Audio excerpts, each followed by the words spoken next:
Welcome to episode 272 of the Ski Podcast, and thanks for joining us, listener. I'm your host, Iain Martin, and today we're going to be finding all about the Zillertal region in the Austrian Tirol, then crossing the Atlantic to learn more about Deer Valley in Utah, as well as hearing about how Val d'Isere are helping skiers to feel safer. We also have snow reports from Japan, Lapland, and we hear from our Welsh ski specialist on conditions in the Brecon Beacons. But before we meet today's guest, I'd like to thank Tirol, Austria, for sponsoring the Ski Podcast and making this winter's episodes possible. If this is your first time listening, you've already missed out on some great conversations about Tirol. We've already covered Innsbruck, Ischgl, Tirol West, San Johann in Tirol, Ski Arlberg, the Ski Welt, the Ski Uel areas. You can catch up with all of these, and I highly recommend you do.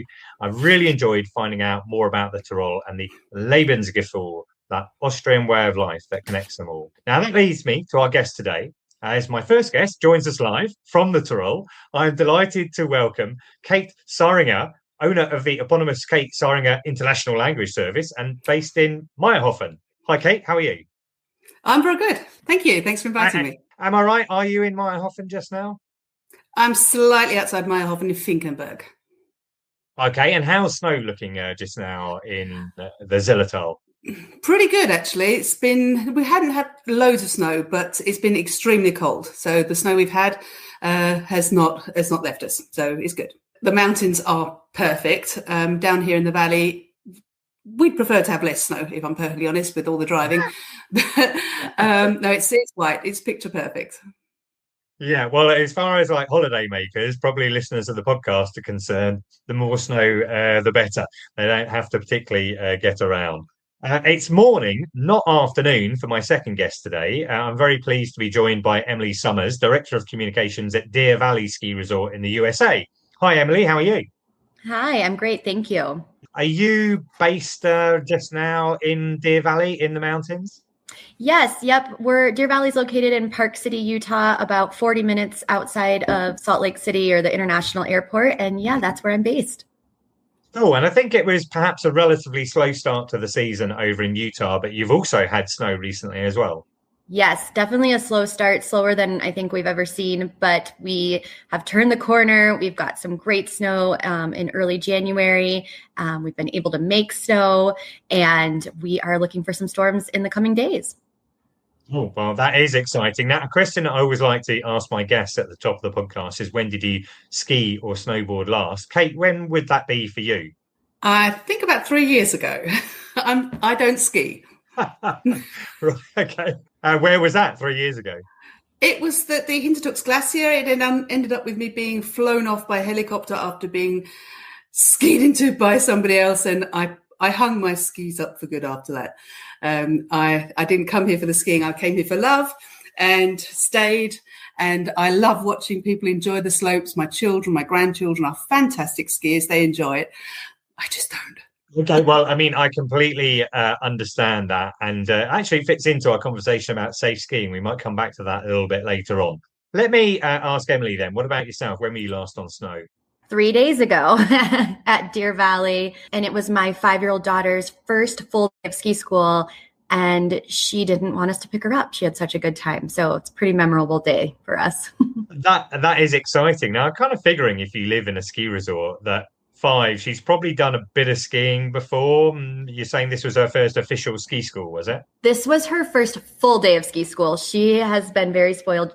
Deer Valley is so great. They have a preschool here in the community. And so she's been going there up until this year and had weekly lessons included with preschool. So she is a ripping 5-year-old, and I learned to skate as an adult. So I'm going to have to work to keep up with her. Oh, well, currently I'm still better than my kids, but they're both doing ski seasons at the moment. So I'm hoping I'm going to be able to continue to outlast them. They are out in Courchevel and Mirabel, respectively. And I was in Courchevel last weekend visiting them. There was a huge snowstorm over in Courchevel, probably had, I would say, 40 to 60 centimetres at around Courchevel 1850. More higher up, it was quite windy though, but conditions in the Three Valleys certainly very good. Although regular listeners will know I didn't actually get the chance to enjoy them myself because, like Kate, I did have an injury a little while ago when I was out in St Anton. I fractured my scapula. Not quite back up to skiing yet, but hopefully next month. But let's have a listen to some snow reports from some of our contributors from around the world. Firstly, let's listen to Robin Shah, who's out in Japan at the moment. I'm really interested to listen to his report. Jen Tsang from the website That's the Plan is in the Plan. And Mike Richards, our Wales specialist, reports on skiing in Wales. Hi Ian, it's Robin here reporting from central Hokkaido. Often called home to some of the lightest snow on earth, and it hasn't disappointed. I'm standing here at Kamui ski links where we ski today, and it sums up this trip perfectly. When most UK skiers think of Hokkaido, they picture the southwest of the island around Niseko, close to Sapporo and the main international airport. We've done something a bit different, flying straight into Asaikawa Airport and basing ourselves in Kamikawa at Yukiyumi House, right in the heart of central Hokkaido. The area is home to places like Furano, Asaidake, Kurodake, and smaller gems like Kamui ski links. It's quieter, more spread out, and much more focused on ski touring and freeriding. We've had 6 days on snow so far, 3 lift-served days at Kurodake, Asaidake, and Kamui, and 3 days ski touring straight from the roadside trailheads when the wind's been blowing up high. Every day has delivered. We've had lap after lap of light, cold, deep powder. It is incredibly consistent and really unlike anything you'll experience anywhere else. The season here has started really strongly. Kurodake is reporting about 3.5 meters of snow. And after a brief warm spell at the weekend, snowfall has returned across the whole island. The bigger name resorts are firing. Furano picked up 75 centimetres at the top a couple of days ago, and Niseko got about 50 centimetres. So, in summary, central Hokkaido offers lighter snow, fewer crowds, and incredible touring options when the weather is wild. It feels like the real heart of Hokkaido winter. This is Robin, reporting from Kamui Links in central Hokkaido. Back to you, Ian. Hi, Ian and the Ski Podcast. What an honour it is to be back in your ears again in 2026, live from the slopes of Le Plan. This is Jen from That's Le Plan, and I am cruising down the lovely blue slopes, quiet and empty blue slopes, towards Montalbert today, while I tell you all about the snow conditions here in resort. So, of course, unless you've been living under a rock, you will have seen we had a fantastic, huge dump of snow across the Alps, across the Northern Alps. And we had easily over 70 centimetres of snow, but probably closer to a metre of snow throughout Le Plan, from the lower levels all the way down in the valley in Aim, all the way up to the glacier where it was much, much deeper, of course. Fantastic news because it had been a completely dry December. What has unfortunately happened as well, I'm sure you've seen in the news, is that we have since then experienced an awful lot of avalanches and quite unstable conditions. And it has been a tough week in Le Plan because we have seen some injuries, and we also have seen a man tragically lose his life in an area that would be classed as a very easy off-piste area, very close to the lifts. So it has been a tough week, and serves as a reminder to always make sure when you're heading off-piste, whatever the conditions, to do your risk assessment daily, almost hourly, and make sure you have the correct equipment with you. And on that note, moving on to what the conditions are actually like on piste, I can say in a word, fabulous. Considering we had no snow through December, the conditions on piste were incredible, and this dump of snow, now it's been bashed up and groomed into the piste, is truly fantastic. It feels like floating down the slopes right now, and the joy of it is, it's January, so there's really few people here. The slopes are empty, and I'm cruising down to Montalbert, on the Montalbert piste, all alone, in glorious sunshine. Absolutely fabulous. This is what Thursday afternoons should look like. So, this has been it from Jen in That's Le Plan. I hope to see you on the slopes very soon. Take care, Ian, and yeah, I'll be here again soon. Bye-bye now. Good afternoon, Ian. Blwyddyn newydd dda. It's Mike the Snow Richards wishing you and your listeners a happy new year. And it's been a very happy and snowy start to 2026 in Banna Brycheiniog, the Brecon Beacons National Park in South Wales. We've had a fantastic week courtesy of Storm Goretti, with our growing band of dedicated skiers and snowboarders enjoying powder turns on the slopes flowing from the summit plateau of Pen y Fan. At 886 metres, it's the highest point in southern Britain. Monday the 5th saw my regular ski partner Chris and I skinning from the Pont d'Ardav car park beside the A470 to the top of southern Britain under breathless blue skies. We were joined by an Iain from Caerphilly who had skied with Chris the previous afternoon, dodging the rocks at Herbert's Quarry in Carmarthenshire further west. The turns were fast, with the featherlight powder exploding on each turn, and after lapping the upper slopes, we were able to ski right back to the car park, a rare treat. Chris was able to set up his Zoe Engineering PL1 personal lift system on the ridgeline below Pen y Fan, and after burying the top of the rope in the snow, we were able to ski down 300 metres below us, feed the rope through the pulley wheels on the portable unit, and let the electric motor whisk us back up the hill for more laps. To the onlooker, it looked like we were water skiing up the mountain. It's a real conversation starter, and the visiting skiers and boarders from as far afield as Bristol, Birmingham, and even Portsmouth loved it. They weren't expected to see it, let alone have the chance to try it out. And it certainly makes the time on the mountain more social and fun. Tuesday brought rain down low, which completely decimated the snowpack, leaving just the highest peaks and ridgelines snow-covered, with Chris and South Wales snowboarding pioneer Jeff Parr making tracks up high the following day in the grey of a January afternoon. Thursday, Storm Goretti stopped play, but Chris and Irene and I were pleasantly surprised on the morning of Friday, the 9th, to see the snow line back down to the car park. 3 became 4 as my nephew Will from Aberdare joined us on the skin up the main path. We were hoping for clear skies, but unfortunately spent the day skiing and boarding inside a golf ball. We set up the rope toboggan and made laps in the mist before skiing back to the car park. Saturday the 10th brought blue skies, sunshine and visibility, and 30 skiers and snowboarders put on a show for the walkers heading to and from Pen y Fan. As is quite normal for Wales, the temperature has risen and the rain has washed all the snow away. But the long-range forecast is showing a storm system moving in at the end of the month, which could give us a repeat of this fantastic week of homegrown snow play. If you're in the vicinity, bring your gear, come and say hi, and enjoy some turns with me, because if it's snowing, I'm going. This has been Mike Richards, and I hope your listeners are enjoying great and safe turns in the mountains. I doubt there's anyone listening to this podcast who's not aware of the tragic events that took place in Cromontana over New Year. Now, that story has been covered in detail by the mainstream press, so I don't propose to cover it here, other than to say that I'm sure the thoughts of all of us are with the families affected. The regular listeners will know that I've reported from Cromontana for the podcast several times in both summer and winter, and it remains a fantastic destination. But I'm sure emotionally it will take the community time to recover from this. So I just want to let anyone connected with the town and the area know that we are thinking of them. Right, this episode will go live on Friday, the 16th of January.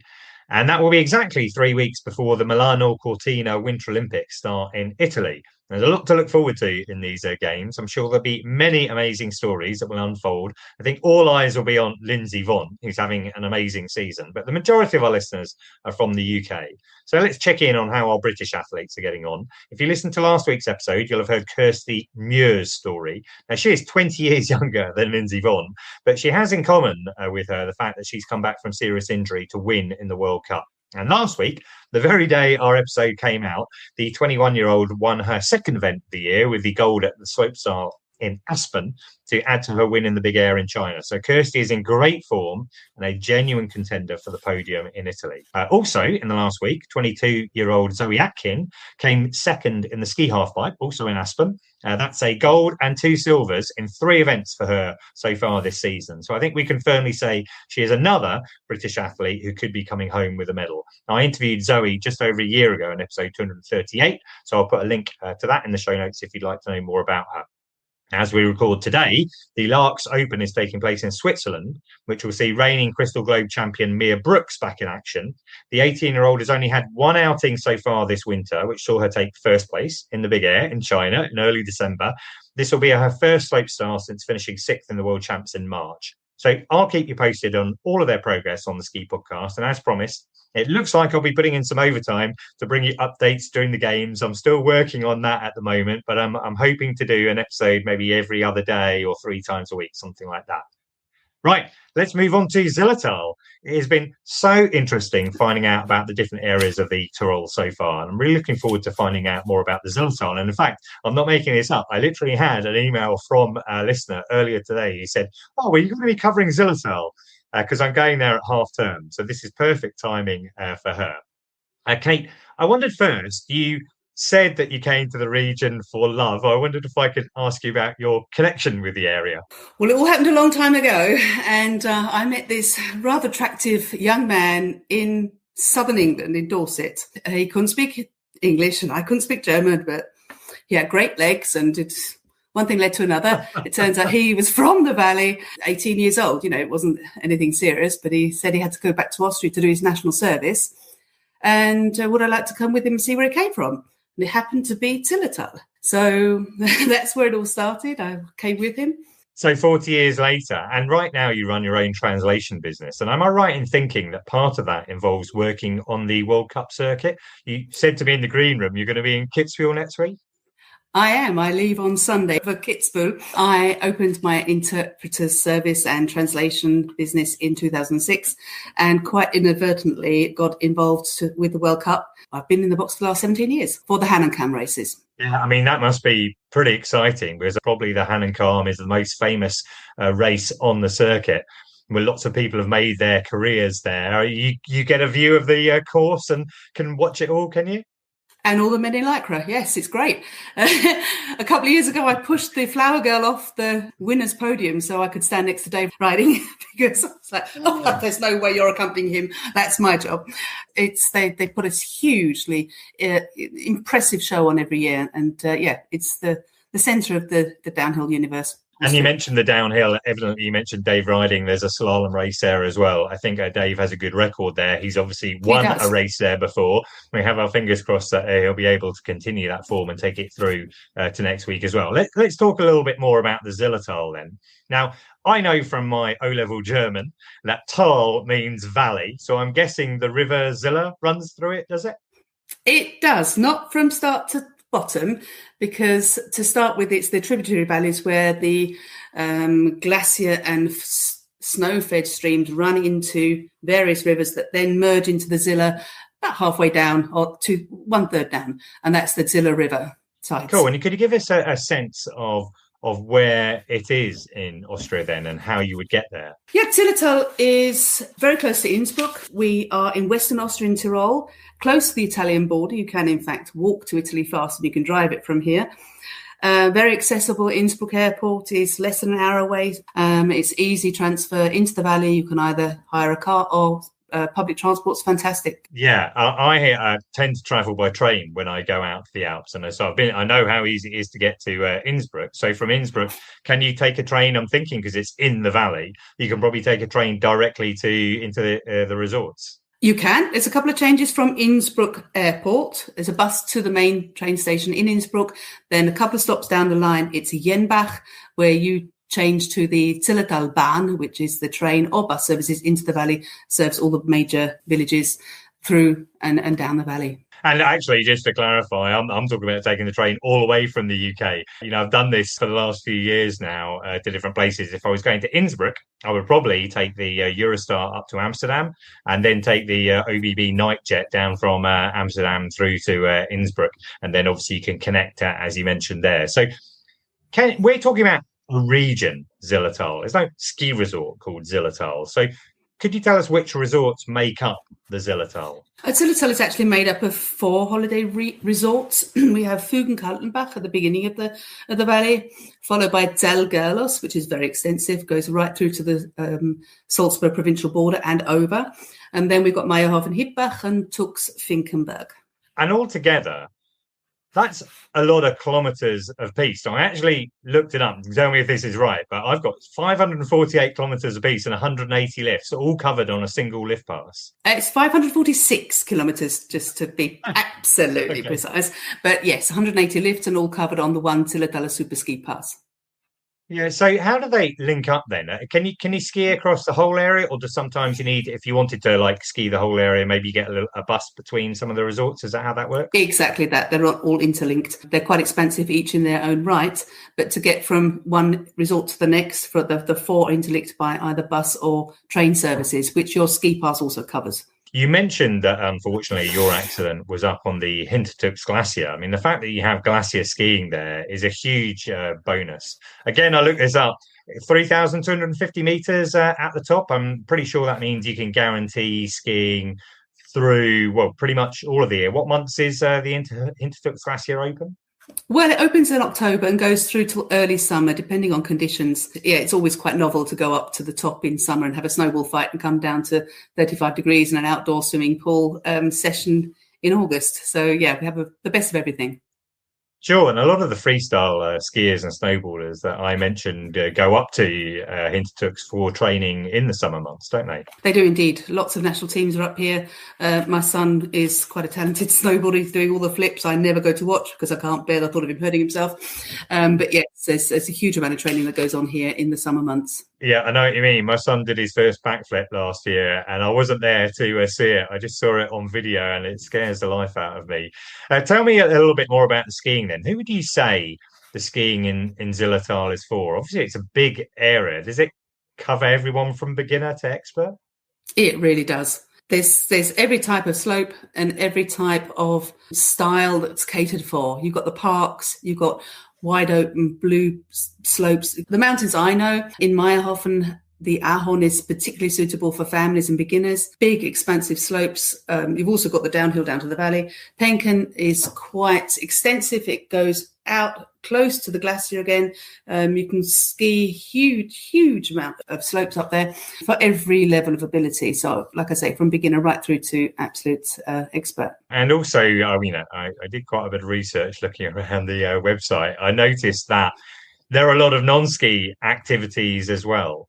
460 kilometers of hiking trails, a lot of cross country, and a lot of tobogganing as well. I don't know how many runs there are. Is there one in every resort? I can't tell you how many runs there are, but there are a lot. And this is where you get to where my interests lie, because I'm a non-skier, but I'm a tobogganer. Cross country is not my forte, but I try every year. There's loads on. You can ski in summer and winter. There's ice climbing, rubber ring that you can sit in and slide down. There's children's slopes, nursery slopes that are just for children, free of use, both in Ginsling and the Horbergbahn, where they can just trundle up and go down for nothing. And it caters for children as well as adults if they want to go further afield. With my current injury, when I was in Courchevel last week, I wasn't skiing. So actually, I took a sudden interest in all the hiking trails. And, these things are much more relevant to me and more interesting. And, over there, specifically, I had a fantastic time just walking down to a lake. And sometimes it can be nice to take a break off the mountain. It was so peaceful when I did that. I'm going to say one thing about Mayrhofen, which is the main resort that people would probably have heard of over the others. And that is known for not necessarily being so quiet, because it has a tremendous reputation for après ski. I'm sure many of our listeners will have heard of snowbombing, big event that takes place there every year. The resort will also be hosting the Brits, the British Snowboard and Freestyle Championships. That takes place in the Penken Park at the end of March. And if you'd like to know more about last year's event, you can listen to episode 245, and I spoke to organiser Steve Brass all about that. Would you say that reputation that Mayrhofen has for après is justified? If you're looking for it, you'll find it. It's more contained now. It doesn't spill out onto the streets. The current guest isn't looking for it as much as it perhaps did 15, 20 years ago. But you'll find it, like I say, if you want it, but you'll also find an awful lot of more refined wineries, eateries, where you can sit out on the road. You can sit out on the street there with there's no traffic up and down the high street between 3 and 6 p.m., which means you can walk up and down in peace, have a quiet drink, a glühwein or something, without being affected by the après ski that does go on, but it's not visible from the outside. Yeah, I think one of the things that's come across to me from all of our conversations about Tyrol, and particularly from my visit to Tyrol recently, is that the level of gastronomy is extremely good. But one area that really appeals to me are all the mountain huts. I wondered if you have a kind of favourite stop on the mountain for a hot chocolate break or something like that. Is it feasible to pick one out from all the different places that are available? Well, yes, in my neck of woods. And had we still had our restaurants, one thing I didn't mention is we had restaurants in Mayrhofen for 15 years, my husband and I. It's what enabled us to build our house. But yes, so walking around the mountains, I like to go to the Tristenbachalm, which is in Ginsling. Lovely wooden chalet, family run, make fantastic cakes. It's the top of a toboggan run. It's a good hour and a half walk to get there. And you can have a huge slab of cake and a great hot chocolate or a glühwein before you slide back down. And again, the Bichlalm is in Tux. Another great walk up there. Beautifully sunny. and they'll just provide you with free sleds, as does the Tristenbachalm, just to slide down to the bottom again. They're my two favourite tips. Right, cool. Okay, I will find links to those and put them into the show notes. When I was in St Anton, I got to try both Grostel and Kaiserschmarrn, which I've talked about and heard about, so much, and they were fantastic. Something I've been asking lots of our guests from the Tyrol. Outside of those two, is there any particular local dish that you would recommend visitors to try? I'd always go cheese-based. There are lots of independent dairies here, as well as the local Zillertal dairy, that make fabulous cheese, and they have a whole array of what are called Kropfen. Now, Kropfen are multifaceted. You have the festival Kropfen around carnival time, which is filled with jam, like a donut, or you have a Holzknecht Kropfen, which is like a omelette filled with potatoes and cheese mix, covered in brown butter, or you have Kaspressknädel, which are cheesy dumplings, or Zillertal Kropfen, which are fritters filled with cheese and potato filling and deep fried. They are to die for. Cool, that sounds fantastic. I haven't tried or even heard of all of those, so I'm going to have to do a bit of extra research and drop something into the show notes as well. That's brilliant, Kate. Thanks so much for that. I found out a lot more about Zillertal, and hopefully, I think it was Claire Harrison who contacted me and asked if we were going to do an episode. Hopefully, Claire, that's answered all of your questions prior to your trip next month there as well. Thanks so much, Kate. If it's okay with you, I'm going to turn to Emily now. Thanks for joining us this morning, Emily. Utah has been on my list for a long time. I will be going there one day to sample the greatest snow on earth trademark. That is a trademark of Utah, right? It is. And I agree. I think it's fantastic. I mean, you have a ridiculous amount of snowfall on average every winter. I looked it up earlier. I think, and you can tell me if this is wrong, 762 centimeters, which is equivalent to 300 inches, is average snowfall, right? Yeah, and that's average snowfall in Park City area where Deer Valley is located. And we actually are within an hour of 7 resorts here in Utah. And so as you get into the canyons, there's even a higher average as you go higher. So yeah, we kind of have everything here in Utah, right in our area. Cool. And it's something about the quality of that snow. It's something to do with how the weather comes over the Great Salt Lake and then comes up into those mountains and just delivers you this really light powder. Now, is that just a PR, or is that really how it works? That's I think I'm an amateur meteorologist these days after being in this business for so long, but that is the story that we're told over and over.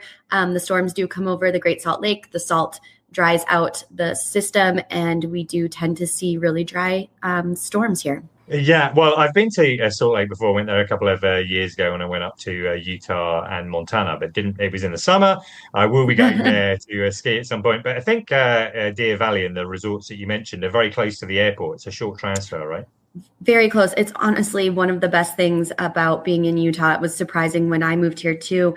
Deer Valley is about 40 minutes from the Salt Lake City International Airport. The air transfers out of that facility are amazing. We have direct flights to Heathrow, I think, daily. And so it's really amazing, the accessibility we have here in Utah.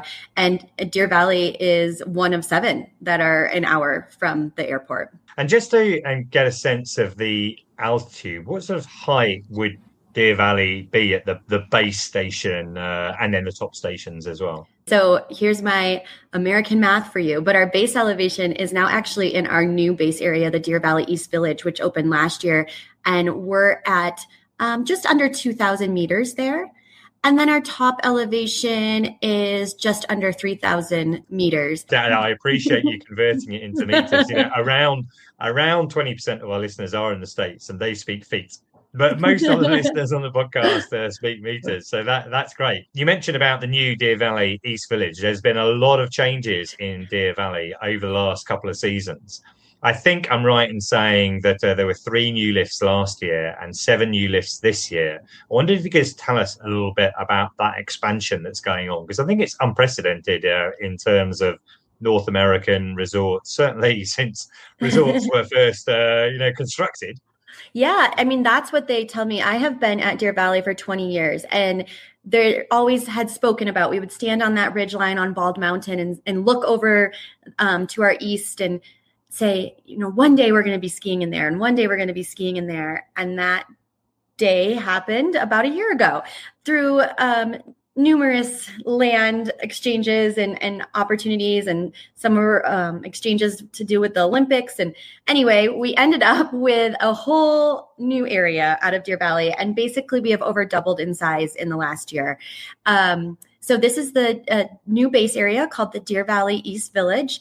And I think it's 100 new trails now and 10 new lifts. And that opened in a year. So I'm out there exploring, learning. It feels like a whole new resort. And it's all the same staff and the same service and the same experience that you would expect at Deer Valley if you've been before, just with a lot more skiing. Yeah, I mean, it is pretty amazing because certainly there's no way that would happen in Europe. Actually putting in a new piste and exploring a new part of the mountain wouldn't happen, I don't think. There's a lot of environmental limiters. How was that possible? You could, prior to the areas becoming pisted or groomed areas with lifts, you could ski those areas as backcountry as part of the Deer Valley terrain?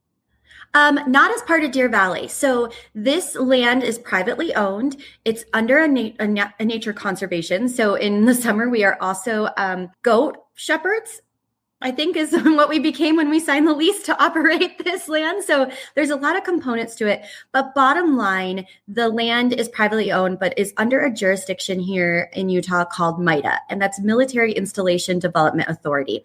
And so basically, to develop this area as a ski resort, there had to be anchor property for our military services and the veterans and that community and their family and friends. And so the Grand Hyatt Deer Valley opened last year, and a quarter of their rooms are held into a program called Salute to Service. And so really that military jurisdiction is what was able to develop this into a recreational facility or recreational area.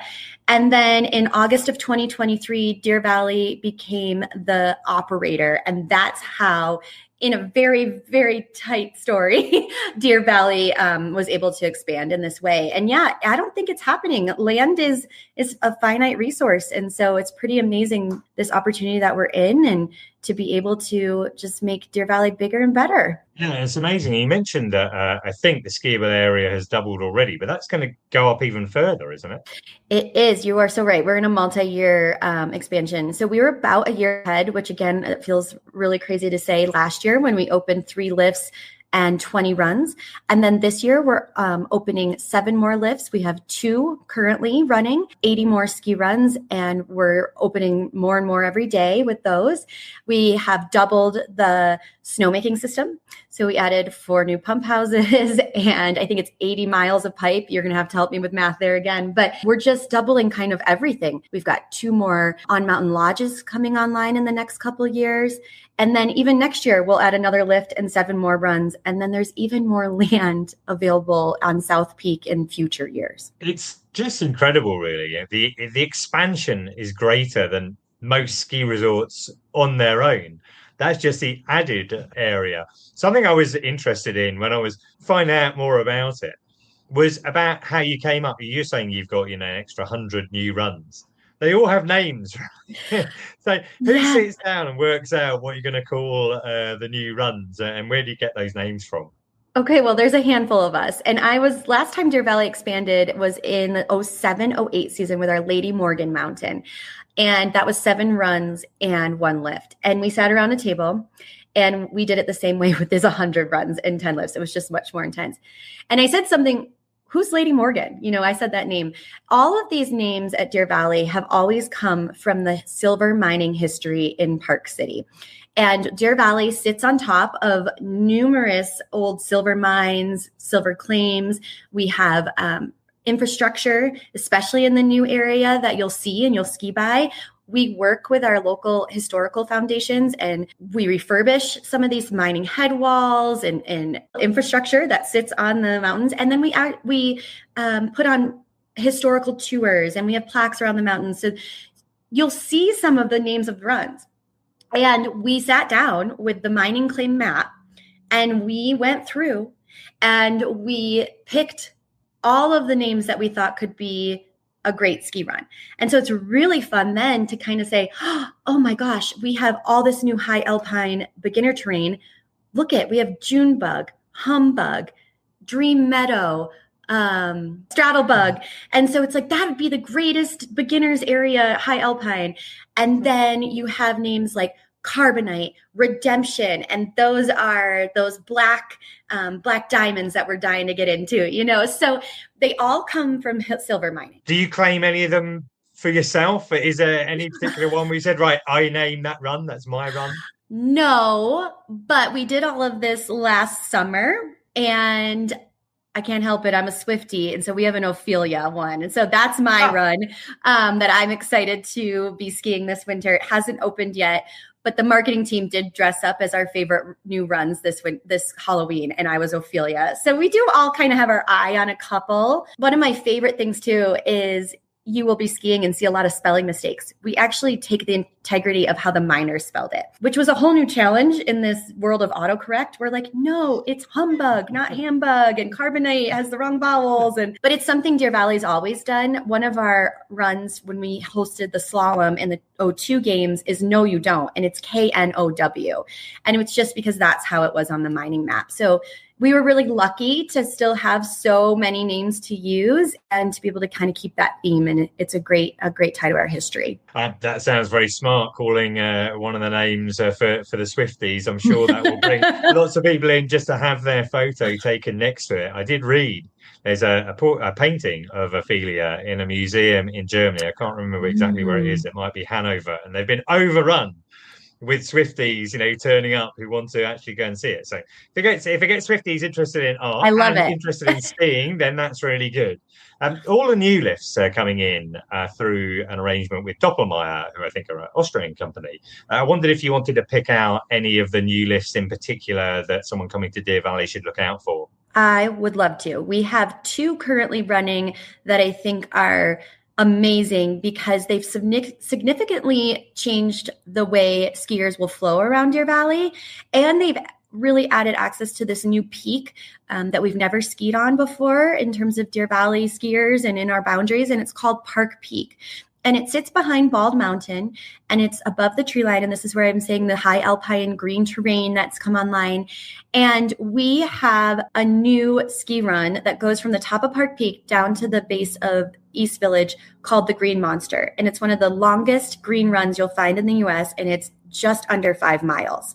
So really incredible skiing and views. And these two lifts that we have open as of today are our new 10-passenger gondola, the East Village gondola, and the Pinion Express, which is a new 6-pack bubble, which is really changing the game for beginners, including, we mentioned my 5-year-old daughter. We rode it with her, and I cannot believe the way she skied just having access to this bubble lift in the middle and all this new green terrain. These are actually D-line lifts as well, which is a specific type of a lift from Doppelmayr. I wonder if you could explain what that means or what skiers will notice from that.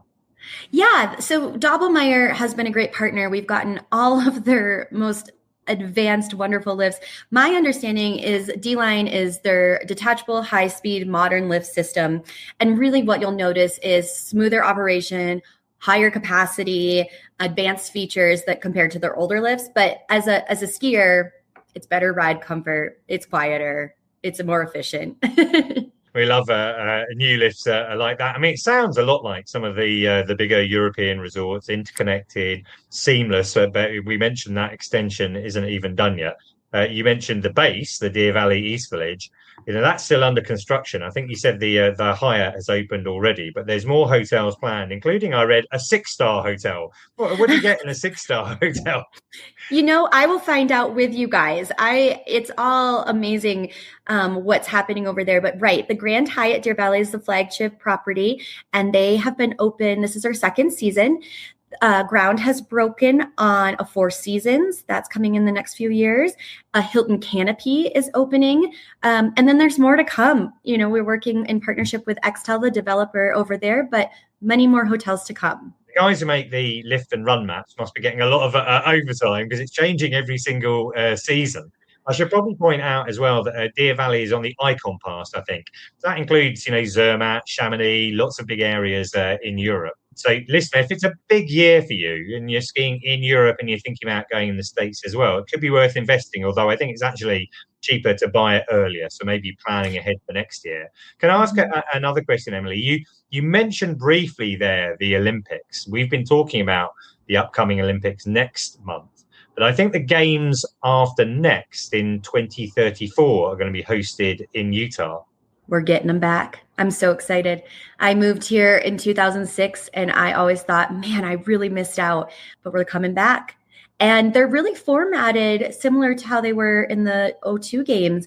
The infrastructure here in Utah was never stopped being used, which is really incredible. And again, it just goes back to kind of the accessibility of the state, the way the games were run so well in 2002. And a lot of athletes in our programs, like the U.S. ski team, relocated here to Park City. And so we have a lot of programs where a lot of our athletes train here year round, live here now. You mentioned we'll be watching Lindsey Vonn. She skis at Deer Valley, so we're cheering her on. Cool. Well, exciting times at Deer Valley for sure. I really appreciate you sharing that with us, Emily. I'll put a number of links in the show notes so listeners can find out a little bit more about it. If it's okay, I'm just going to move on now. I mentioned the safe skiing side of things. If you listen to episode 270, you'll have heard Nicole Feliciano talking about the Slow Skiers Club and calling on ski resorts to take action to offer more dedicated, easy skiing areas. Well, I knew that Val d'Isère had already taken action in this area, and I actually spoke to them earlier this week. I spoke to Cecile Ferrando from the Tourist Board about their new Ski Tranquille zones. Today, I'm delighted to welcome Cecile Ferrando, who is the directrice of the Val d'Isère Tourist Office. Hi, Cecile. How are you? Hi, Iain. I'm okay. Thank you. Yeah, you're enjoying lots of great new snow. The Alps have had a lot of snow over the weekend. How much would you say has fallen in Val d'Isère? Oh, it's fallen more than 70 centimeters in the village. At the top of the resort, we had approximately the same, but it was quite windy up the top, so it's been moving around. But I'm asking the skiers to be careful because conditions are really dangerous off-piste. Well, I think safety is something that we're definitely interested in the conversation because I mentioned I read about the different areas of the slopes in Val d'Isère that you've designated as Ski Tranquille. And I wondered if you could tell us what that means. Ski Tranquille in English is like easy skiing. And we realized that our skiers and snowboarders and all the visitors who come to Val d'Isère, want to enjoy their time on the slopes with safety rules around. They're seeking for a moment of contemplation as well with the family, but they want to be safe. And we said with the ski patrol and the ski lift companies, we thought it would be good to make some safe areas. We decided to make this Ski Tranquille area. It's like a dedicated areas where people know they can go and they will be safe. On the piste map, we identified the area, the easy skiing areas. We made new areas for the kids as well, like playing areas, which are really safe. And we can see now that people are really enjoying this area and they are marked and they know that once they arrive in the Ski Tranquille, they are safe and there's no fast skiers going next to them to scare them. How can skiers who are in the area then identify where these easy skiing areas are? And we ask the people to follow the easy skiing logo. So it's really easy for them to follow the logo and to find the accessible and safe routes. And what we notice as well is that now people are, at the end of the day, it's been like 2 or 3 years we're doing that. We said to them, you should go back down with the ski lift because, at the end of the day, people are really tired. And we thought it would be good to make them go down with the lift. In Val d'Isère, we have lots of steep runs at the bottom of the village, and the easy runs are at the top of the ski area. So now we realized that last year we had a 20% increase in descent recorded. So people are using the lift, and it's a good news because they're not hurting themselves at the end of the day when they're tired. And we were talking about, how skiers and snowboarders would find out what's going on. And I think you use the app. But in terms of trying to encourage people to take the cable car back down, you're using the app to do that as well? We're using the app. We're using the signs. We're using the ski instructors who have changed their mentality as well. Like 4 or 5 years ago, they were a bit like, oh, no, we don't want to take the cable car. It's like, oh, we're good skiers. But we noticed that now, all the ski instructors, they realized it's really good for the clients or even for them to go down with the ski lift. We're doing push notification to make people take care of themselves. That's what we really want to do. It's that say to the people, take care of yourself. And can I ask, how do you kind of control the areas? How do you ensure that they are easy skiing areas? We made a special deal with all the pisters and all the mountain professionals this year.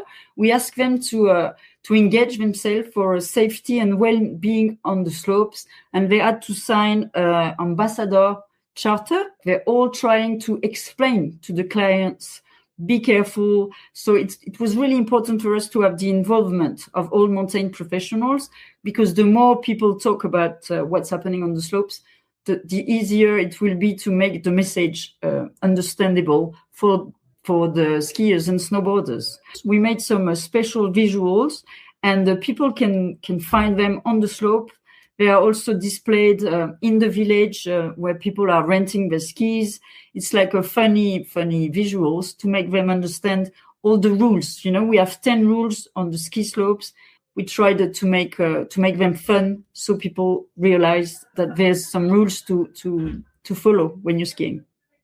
Sure. I mean, that is also something that we've covered before on the podcast, letting people trying to increase awareness of what those rules are. And I did notice actually that the French police shared on Facebook just before Christmas a reminder of what those rules of good conduct on the slopes are. So, hopefully, that will help. And I think certainly anyone who is listening and interested in that idea, what I will make sure I do is I share the link in the show notes so people can see that logo and see where those slopes are, because you've got a really great map on the website, which actually, shows, yes, you can find them. All the different areas. That's brilliant, Cecile. Thank you so much for that, and have a great rest of season. Okay, thank you, Iain. Take care. So that was really interesting. I think that story will continue. Okay, we're just going to move to close now. If you've enjoyed this episode, or even if you didn't like it, I would love to know. You can leave a comment on Spotify, Instagram, or Facebook. Our handle is @theski-podcast, or you can drop me an email to theskipodcast@gmail.com. You can also follow us on WhatsApp for exclusive material released ahead of the podcast, and look in the show notes for that link. Have had some feedback from some of our listeners. Thinking about safe skiing, Colin Tierney said, episode 270 was interesting. I always go at a speed that I feel safe with for me and the people around me. Sounds like a very sensible way of doing it. Stuart Campbell said, the podcasts are brilliant. I've enjoyed the range of topics. The ability to pull in so many different people from so many different countries, which is what we're doing today, is what makes it brilliant. I've just found your piece on St Anton by train, so I'm hoping to repeat something similar if I make it out in the spring. And Robert Fogg said, been catching up on all the podcasts I've missed. Thanks very much from a wet Cairns in Australia. And finally, co-founder of the podcast, Jim Duncan, contacted me. He said, I was on the cable car in La Clusaz this morning, and I ended up chatting with a Norwegian who lives in Annecy. Turns out he's a fan of the podcast. So this one is a shout out for Edwin. Thanks for your support. Enjoy your skiing and the podcast. There are now 290 episodes of the Ski Podcast to catch up with. When I looked this morning, an unbelievable 207 of those have been listened to in the last week alone. So if you would like to get some insight on a particular destination or some kit, just go to skipodcast.com.